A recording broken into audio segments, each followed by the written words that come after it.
Bismillahirrahmanirrahim. Assalamualaikum warahmatullahi wabarakatuh. Apa kabar sahabat setia dimanapun berada? Masih di channel kita, Setia Furqan Walid. Jangan lupa like, komen, dan subscribe. Insya Allah kita akan rutin seminggu 2 kali akan sharing sama teman-teman semua mengenai hal-hal yang sedang ramai dibicarakan, juga tentang concern hubungan, pendidikan, ya, karir, finansial, dan yang lainnya. Oke, hari ini saya akan bahas satu tema yang menarik, yaitu tentang kontroversi PP nih ya, tentang pendidikan dan juga tentang alat kontrasepsi. Aduh, apa nih? Ya ini, coba dengerin baik-baik teman-teman semua. Ini yang jadi ramai saya baca di sebuah portal ya, di PP nomor 28 tahun 2024 terkait pelaksanaan Undang-Undang Kesehatan 17 tahun 2023, yaitu tentang kesehatan ikut mengatur pengadaan alat kontrasepsi untuk siswa. Bayangin coba. Ini saya bacain dulu ya, takut miskom ya teman-teman semua. Ini pada pasal 103 ayat 1 katanya disebutkan ada upaya kesehatan sistem reproduksi usia sekolah dan remaja yang berbunyi, yang pertama, upaya kesehatan sistem reproduksi usia sekolah dan remaja sebagaimana dimaksud dalam pasal 101 ayat 1 huruf B paling sedikit berupa pemberian komunikasi, informasi, dan edukasi serta pelayanan kesehatan reproduksi. Oke, sampai sini masih aman ya.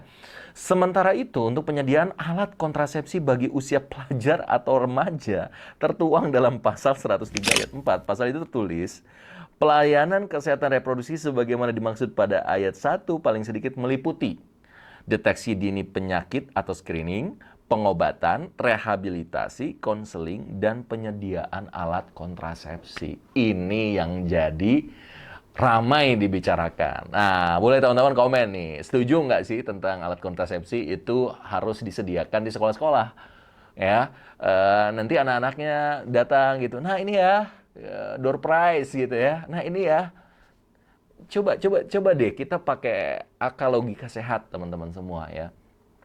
Anak-anak nggak digituin aja, yang nggak bener laku tuh ya. Bahkan waktu malam tahun baru tuh nanti kita bisa cek ya, ada berapa banyak alat kontrasepsi dijual dan itu laku sampai ya berceceran di mana-mana.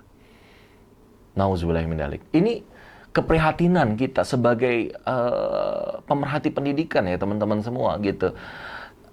Siswa ini mau dijadiin apa?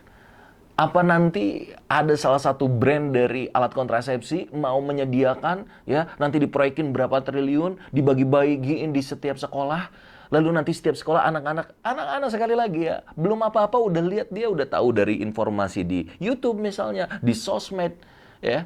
Nggak digituin aja mereka udah tahu ya. Terus edukasinya mau kayak gimana? Dikasih tahu apa itu? Ya. Jadi teman-teman semua, ya ibu bapak dan pemerhati pendidikan dimanapun berada ya. Yang pertama, sebenarnya daripada kita kuratif, lebih baik preventif. Daripada kau, kan coba gini, nih kesannya ya, lu boleh lu pacaran, tapi lu harus main aman. Nih pakai kontrasepsi, kan coba. Kalau itu memang suami istri, sekarang katanya, ini ada lagi Kepala Biro Kesehatan, itu cuma untuk yang sudah menikah. Jadi, di sekolah ada yang sudah menikah. Gimana sih? Ya? Nah, disinilah pentingnya edukasi yang benar. Bukan edukasi kesehatan reproduksi yang gimana. Yang paling penting apa? Hubungan antar lawan jenis ini harus dikomunikasikan dengan baik. Misalnya cowok dan cewek, apa yang boleh, apa yang nggak boleh. Kalau dalam Islam, ya tidak boleh berikhtilat, ya bercampur antara cowok dan cewek. Ini misalnya di satu kelas nih, kelasnya campur. Iya, tapi kan tempat duduknya cowok dengan cowok, cewek dengan cewek. Terus apalagi ketika mereka olahraga apa, misalnya renang, itu dipisah misalnya. Itu salah satu cara mengedukasi tentang gender. Ya. Terus diedukasi juga, saya ada buku Jangan Kuliah, Jangan Jatuh Cinta Tapi Bangun Cinta. Kalau kamu suka pada seorang wanita, seorang laki-laki, apa yang harus kamu lakukan? Bagaimana cara kamu mengekspresikan? Boleh enggak kalau kita itu pacaran? Apa dampak negatif kalau kita pacaran berlebihan? Ya, mending jatuh cinta atau bangun cinta. Lebih baik kita semangat jemput prestasi-prestasi dulu daripada kita mikirin si doi. ya kan? Lebih baik itu dulu tuh. Bukan tentang bagaimana beradegan dewasa, bukan bagaimana ini alatnya. Jadi kan udah negative thinking. Kayaknya tuh apa ya? Kayak pesimis gitu. Kayak mungkin anak muda udah biasa nih dengan kayak gini, udah kasih aja daripada mainnya nggak aman nanti hamil di luar nikah. Jadi kan kayak gitu. Teman-teman semua, di sini makanya penting banget norma. Penting banget kita itu kan ada sila, Pancasila ke-1. Ketuhanan yang Maha Esa. Di situ berarti ada agama. Agama itu norm. Ada normanya di sana, ada aturannya. Makanya kalau buat sebuah kebijakan tanpa dilandasi nilai-nilai agama, nilai-nilai kepancasilaan misalnya, akhirnya saya naik dewe. Ya, akhirnya ya gimana keinginan kamu, gimana mungkin keinginan industri yang menjual alat kontrasepsi. Nah, satu hal yang saya ingin tekankan gitu ya, sekali lagi edukasi mereka. Mereka jatuh cinta, mereka suka cowok sama cewek, ya itu fitrah nggak apa-apa. Cuman kita justru mengarahkan mereka, kalau kamu suka, apa yang harus kamu lakukan? Gimana caranya itu jadi nggak ke negatif, tapi justru membuat kamu positif, jadi semangat ibadah, semangat menjadi seorang imam yang baik nanti, menjadi seorang wanita yang baik, jadi belajar ilmu pranikah, nggak apa-apa dari SMA belajar.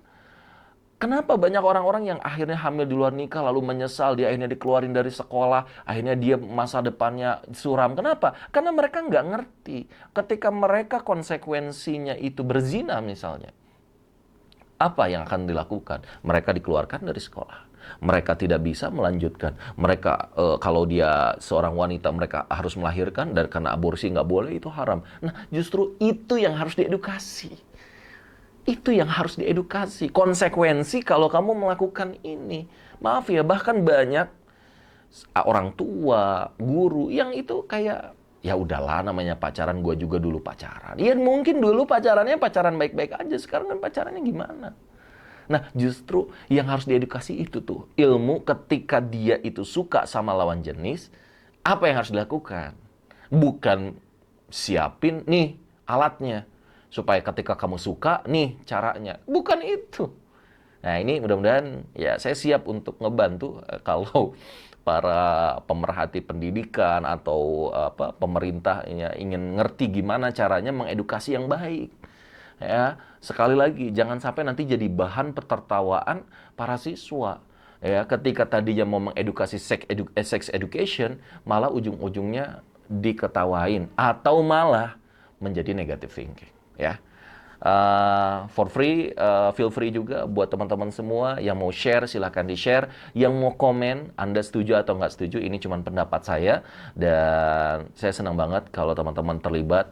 Silahkan, menurut Anda setuju nggak dengan PP tentang alat kontrasepsi di sekolah? Terima kasih. Assalamualaikum warahmatullahi wabarakatuh.